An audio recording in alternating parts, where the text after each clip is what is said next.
peut qualifier le constat d'alarmant, dans la mesure où nous avons hérité assez de difficultés.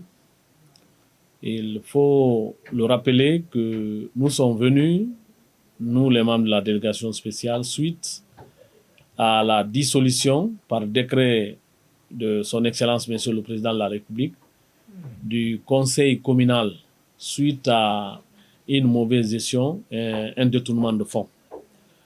Donc ça englobe le tout, ça veut dire que ce que nous avons hérité des difficultés liées à la gestion, liées au fonctionnement et à l'organisation de la commune. Donc Dieu merci. Et grâce à l'appui de la sous-préfecture et de la préfecture de Koya, nous sommes en train de surmonter ces difficultés-là. Et à ce niveau, dès notre installation, nous avons tenu une session ordinaire du conseil communal au cours de laquelle nous avons identifié des actions. Et on a produit l'extrait de délibération du conseil communal qu'on a transmis à la tutelle. Donc nous sommes en train d'exécuter actuellement ces activités issues de cette session du conseil communal.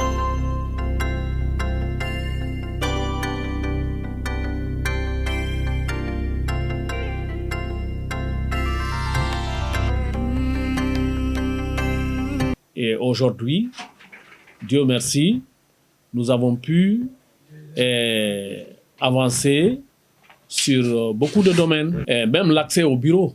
Notre bureau était inaccessible. Il y avait des équipements qui manquaient. Il n'y avait pas d'ordinateur. Nous avons acheté des ordinateurs et accessoires, des tables de bureau. Il n'y avait pas de secrétaire informaticien. Et on a recruté un secrétaire informaticien. Donc pratiquement, on a commencé à faire fonctionner l'administration communale.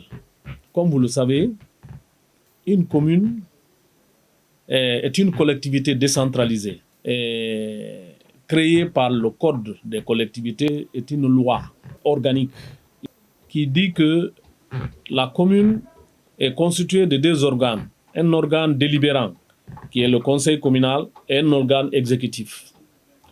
Donc, au cours de la session du conseil communal qu'on a tenue, on a créé 10 commissions de travail.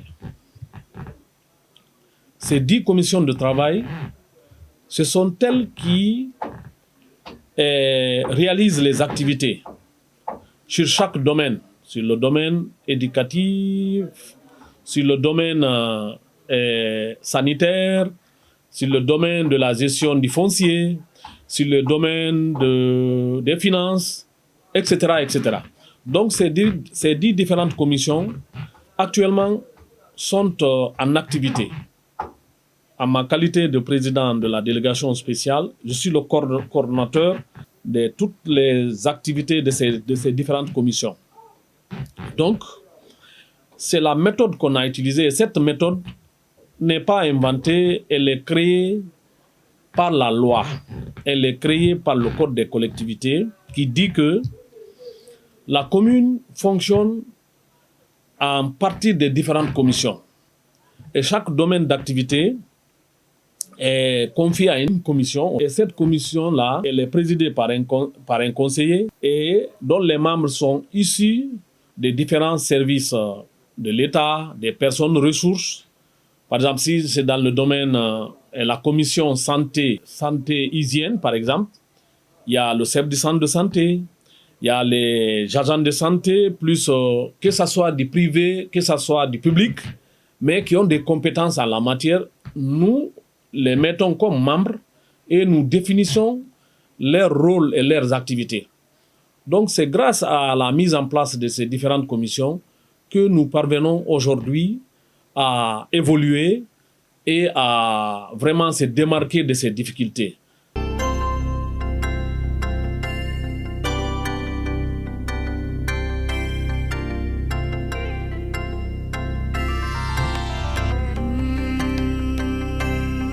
Donc au niveau local ici, c'est vrai, le panier de la ménagère est affecté, c'est vrai, mais nous parvenons, parce que notre population est à majorité axée ses activités sur l'agriculture et l'élevage, plus la pêche. Donc, grâce à l'aménagement des bas-fonds et à la mise en place des pépinières, nos populations, quand même, elles parviennent à s'en sortir.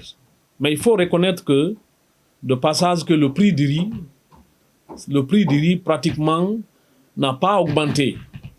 Le prix du riz n'a pas augmenté. Et grâce à ce maintien, pratiquement, nous ne ressentons pas assez les conséquences de la cherté de la vie.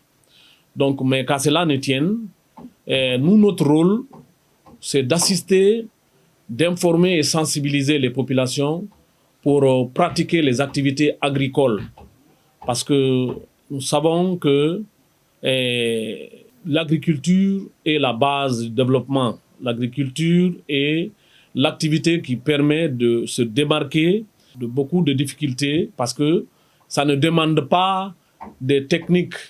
Les parents, les paysans, ils savent pratiquement comment faire les cultures, comment aménager les bas-fonds, comment faire les pépinières, les potagers. Donc, ça ne demande pas une connaissance extraordinaire.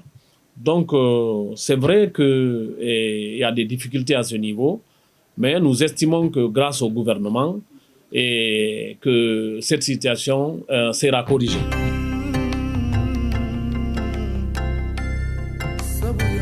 La mobilisation des recettes est une chose très compliquée au niveau des communes.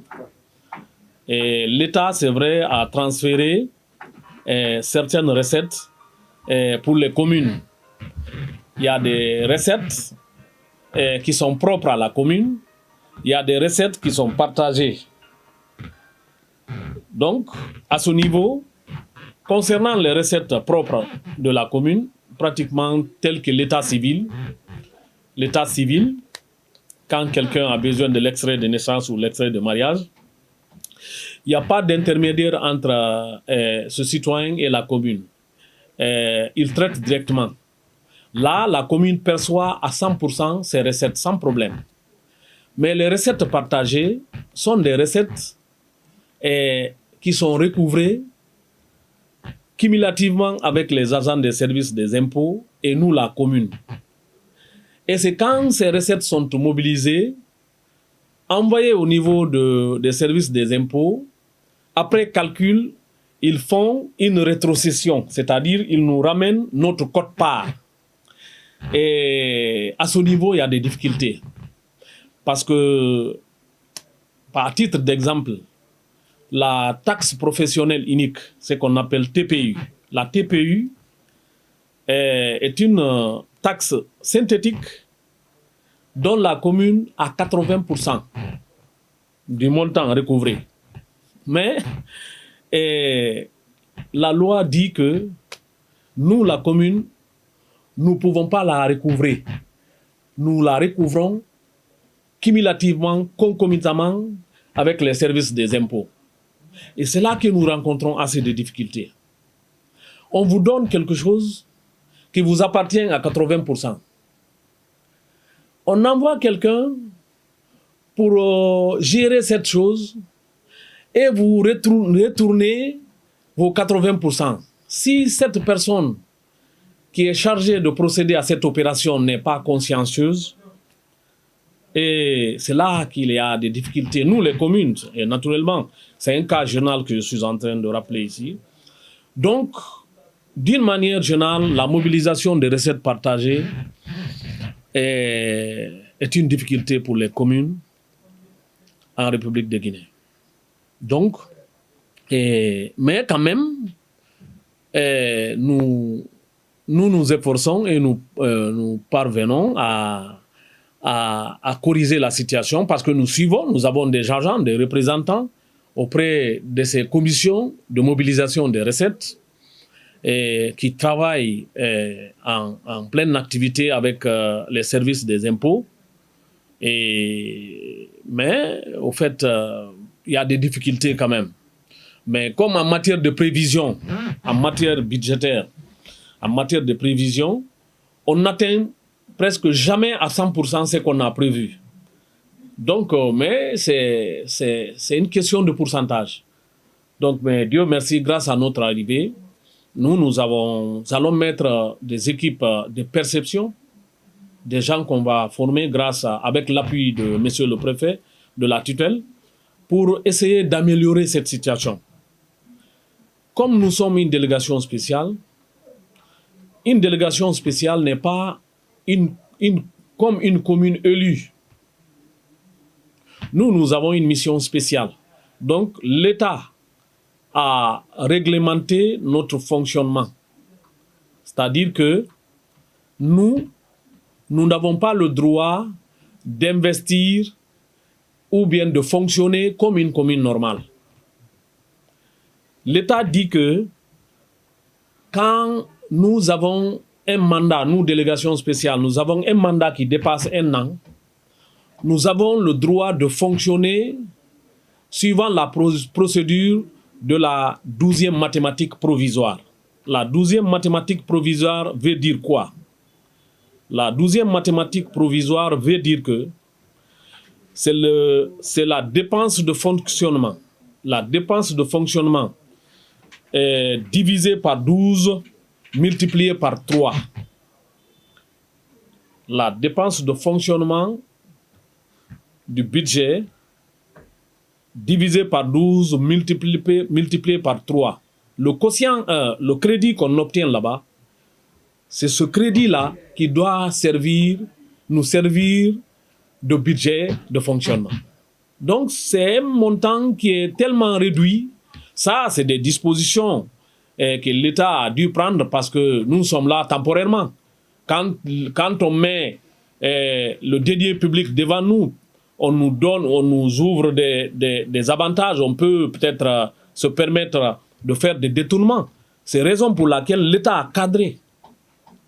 C'est-à-dire, ce dispositif, c'est-à-dire nous cadre, nous empêche, même si on a une bonne ou mauvaise intention, c'est-à-dire l'État a déjà cadré ça. C'est-à-dire nous fonctionnons suivant ce dispositif-là, ce dispositif de cette règle de 12e mathématique provisoire. C'est une exception dans la gestion budgétaire, conformément à la nomenclature budgétaire et comptable des communes en République de Guinée. Donc, concernant la route, l'une des plus grandes insuffisances que notre communauté a aujourd'hui, c'est cette route de 3,5 km que vous voyez là.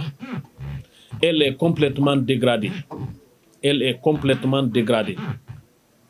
Il y a des véhicules, une petite voiture ne peut pas accéder à notre chef-lieu actuellement.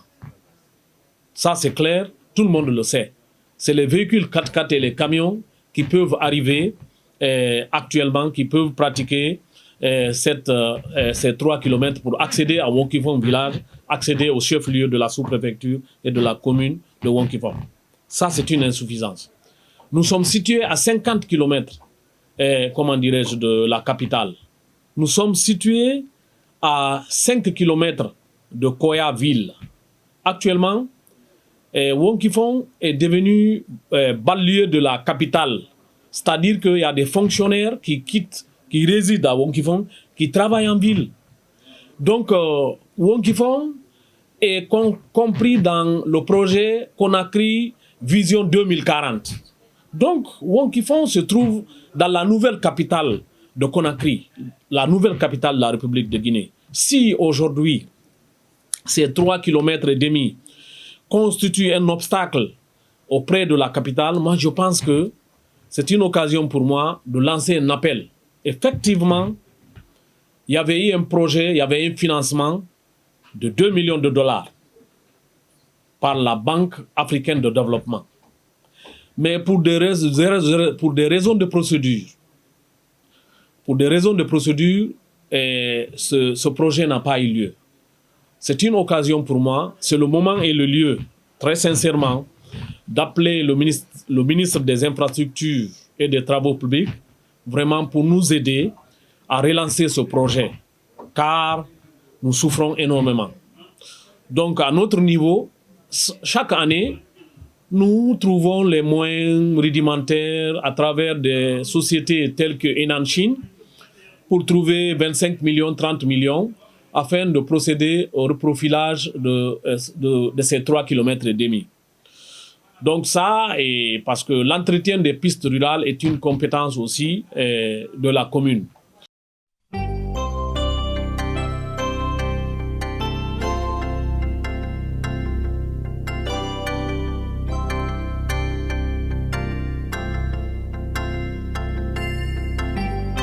Et la gestion des établissements sanitaires au niveau communal est une compétence de la collectivité.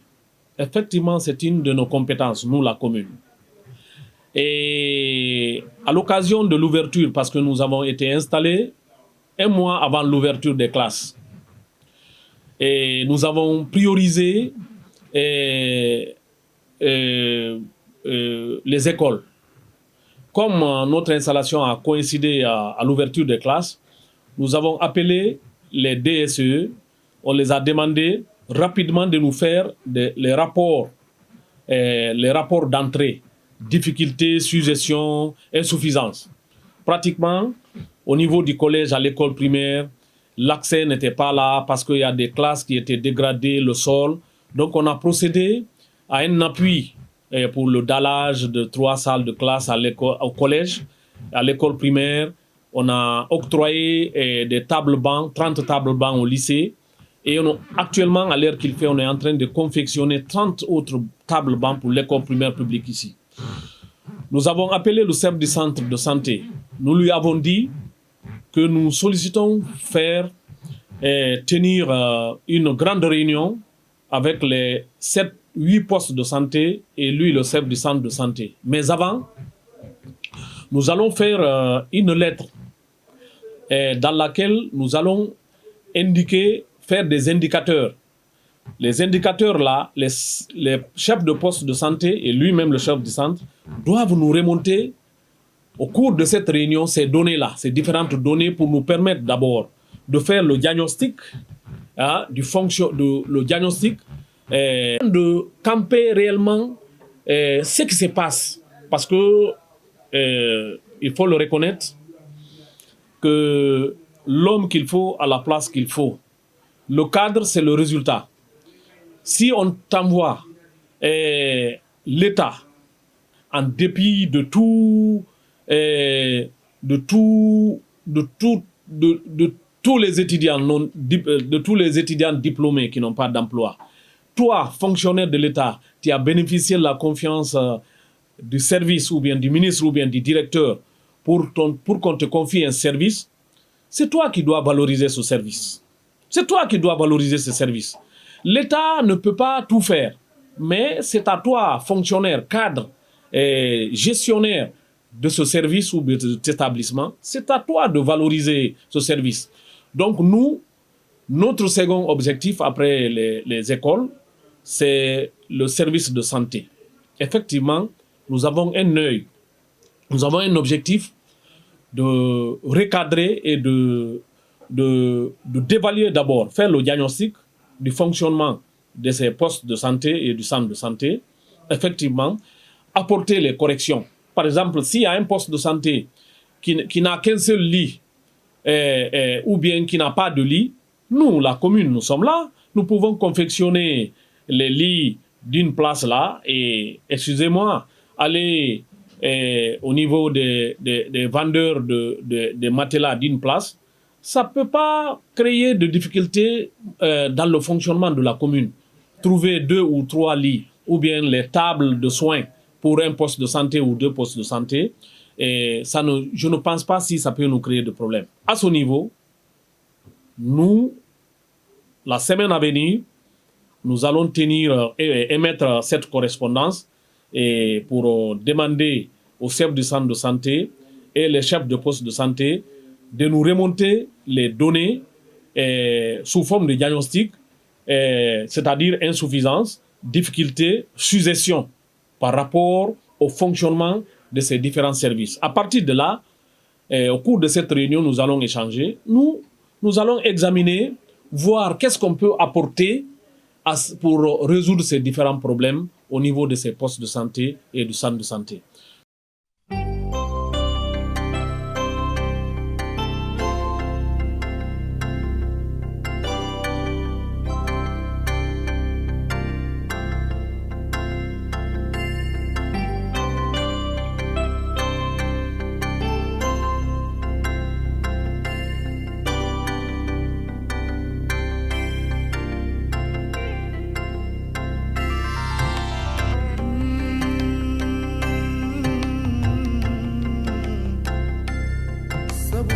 Oh, mes sentiments sont des sentiments de pleine satisfaction.